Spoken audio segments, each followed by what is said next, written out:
Karen's sneer could curdle milk. She stood over the mangled wheelchair, hands on her hips, as if she'd just won a war.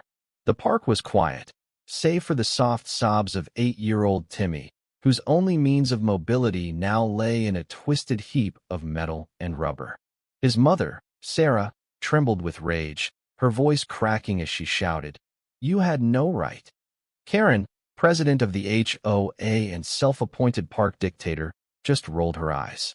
Her sister, Linda, equally smug and twice as loud, chimed in, "This thing was an eyesore. We're keeping the neighborhood clean." The conflict had erupted over a petty HOA rule about unsightly objects in public spaces. Timmy's wheelchair, custom-built for his cerebral palsy, had been left by a picnic table while Sarah helped him onto a swing. Karen and Linda, patrolling the park like vultures, decided it violated their aesthetic standards. Without a word to Sarah, they'd taken a hammer from Karen's oversized purse and smashed the chair's wheels, claiming it cluttered the park. Their logic? The HOA's iron fist extended to every blade of grass, and they were above reproach. Sarah's heart pounded as she clutched Timmy, his small frame shaking against her. The wheelchair wasn't just equipment, it was his freedom, his legs, his chance to chase dragonflies or race his friends. She'd saved for years to afford it, navigating insurance loopholes and endless paperwork. Now, it was scrap, and Karen's smug grin burned like acid. "You'll hear from my lawyer," Sarah spat, her voice low but venomous. Karen laughed, a grating cackle. "Good luck, honey. We own this town." The park ranger, Officer Daniels, arrived just as the crowd began to gather. A wiry man with a no-nonsense demeanor, he'd dealt with Karen's antics before her complaints about unapproved birdhouses or excessive laughter from kids. He surveyed the wreckage, his jaw tightening. "Ma'am," he said to Karen, "this is destruction of property, and that's a custom medical device." Karen scoffed, tossing her hair. "It's just a chair. We're within our rights."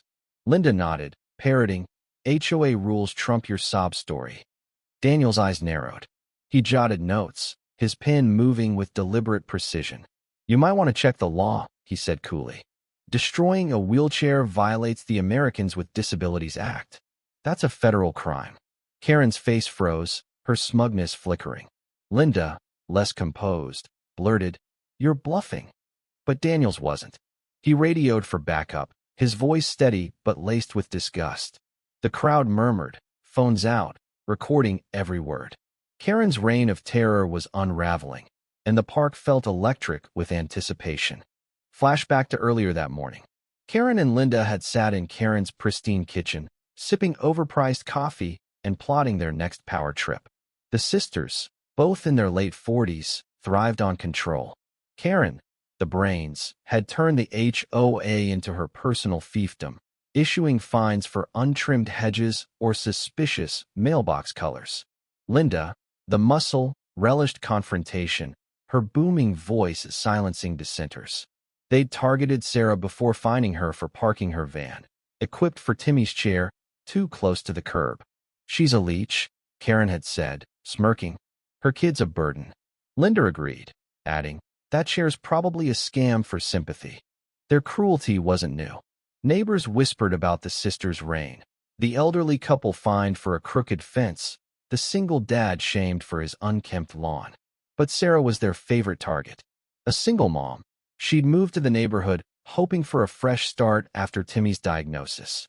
Instead, she found Karen's HOA machine of petty tyranny. The wheelchair incident wasn't just a whim, it was personal. Karen hated Sarah's resilience, her refusal to bow. Destroying the chair was meant to break her. Back at the park, the tension escalated. Sarah's best friend, Maria, pushed through the crowd, her face a storm of fury. She'd seen the sisters' car circling earlier, Karen's gaudy SUV with its HOA Queen bumper sticker. "You planned this," Maria yelled, pointing at the wreckage. "You waited for her to turn her back." Karen's lips curled, but her confidence wavered. The crowd was no longer just watching, they were judging. A teenage girl uploaded a video to X, the caption reading, "HOA Karen's destroy kids' wheelchair." Disgusting. It was gaining traction, fast. Daniel's backup arrived.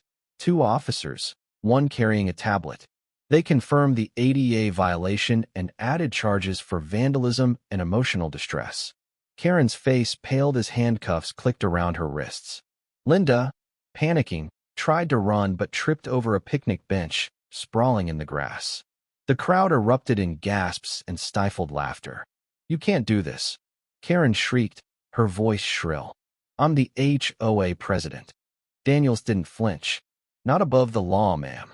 As the sisters were led away, Sarah knelt beside Timmy, wiping his tears. "We'll get a new chair, buddy," she whispered, though her voice trembled with the weight of the fight ahead. The crowd rallied around her, offering donations and support. A local lawyer, watching from the sidelines, approached with a card. "Pro bono," he said. "Let's sue the HOA into oblivion." Sarah nodded, a spark of hope igniting. The fallout was swift. The X video went viral, racking up millions of views. News outlets picked up the story, branding Karen and Linda the wheelchair wreckers. The HOA faced a federal investigation, uncovering years of abuse, extortionate fines, discriminatory rules, and falsified records. Karen's pristine reputation crumbled. Her social media was flooded with condemnation. Linda, less resilient, broke down in court, confessing to their vendetta against Sarah. The sisters faced hefty fines and community service, their HOA powers stripped. Sarah, meanwhile, became a local hero. A crowdfunding campaign replaced Timmy's wheelchair within days, upgrading it with features he'd only dreamed of. The park, once Karen's domain, was renamed Timmy's Haven, with a new accessible playground funded by donations. Sarah spoke at the ribbon cutting, her voice steady now. "This isn't about revenge," she said. "It's about making sure no one else feels powerless." Karen and Linda faded into obscurity, their names synonymous with shame. They moved away, unable to face the neighbors they tormented.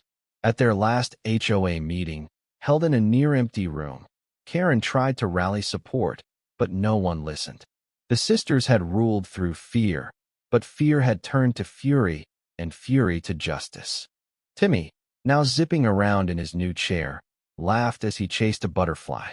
Sarah watched, her heart lighter than it had been in years. The park was alive again, free of the sisters' shadow. Justice hadn't erased the pain, but it had carved a path forward. The crowd that day had witnessed more than a crime. They'd seen a community reclaim its soul. The end.